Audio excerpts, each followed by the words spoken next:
দর্শক, মাসে ৬০ লক্ষ টাকা পারিশ্রমিক নিয়েও যা তা অবস্থায় খেলে যাচ্ছেন পাকিস্তান ক্রিকেট দল। রীতিমতো গত কয়েক দশক ধরে তাদের পারফরমেন্স একেবারেই খারাপ। বড় বড় ইভেন্টে তারা যা তা ভাবে হেরে যাচ্ছে এবং সেখানে তাদের সম্মানটুকু পর্যন্ত টিকাতে পারতেছে না। বাবর আজম, রিজওয়ানদের মতো তারকারা যেন এখন একেবারে হেলায় খেলায় দিন যাচ্ছে তাদের, অথচ বোর্ড থেকে তারা মোটা অঙ্কের টাকা নিচ্ছে।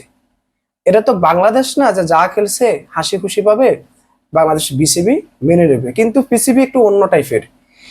সেখানে মাসে ৬০ লাখ টাকা বেতন পেয়েও বাজে পারফরমেন্স তোপের মুখে পাকিস্তানি তারকারা।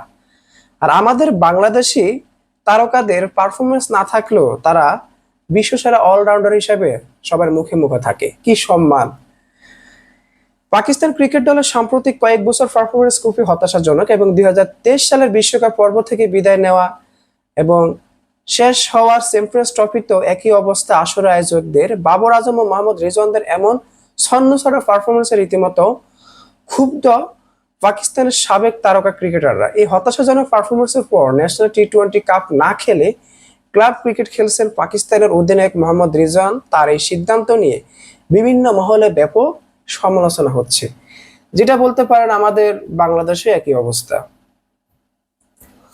আপনার বোর্ডের খেলাকে গুরুত্ব না দিয়ে সবাই যেন এখন ক্রিকেট খেলে টাকার জন্য, এবং বাংলাদেশের প্লেয়ারদের ক্ষেত্রে সেটা একটু অন্যরকম।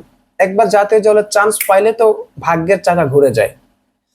বিজ্ঞাপন, শোরুম উদ্বোধন, পাশাপাশি বিভিন্ন লিগে খেলার সুযোগ, বোর্ডের বাইরে বিভিন্ন লিগ খেলতেছে, একটু প্রচুর টাকা কামাইতেছে। জাতীয় দলের চান্স পাওয়া মানে সে জাতীয় দলের ট্যাগ তার গায়ে লাগিয়ে গেছে।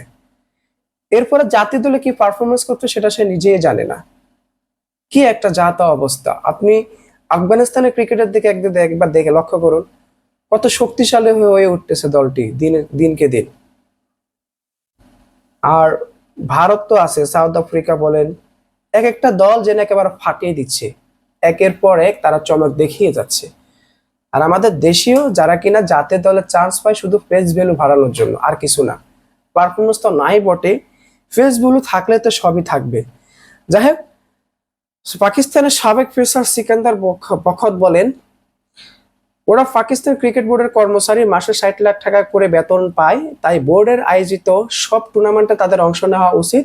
এটা পাকিস্তান ক্রিকেট বোর্ডের পিসিবি নিশ্চিত করা উচিত যে খেলোয়াড়দের সব ম্যাচ অংশ নিবে। আপনি যদি ক্লাব ক্রিকেট খেলেন, বোর্ডের টুর্নামেন্ট না খেলেন, এর অর্থ হলো আপনি বোর্ডকে অপমান করছেন। আসলে এমনটি হওয়া উচিত।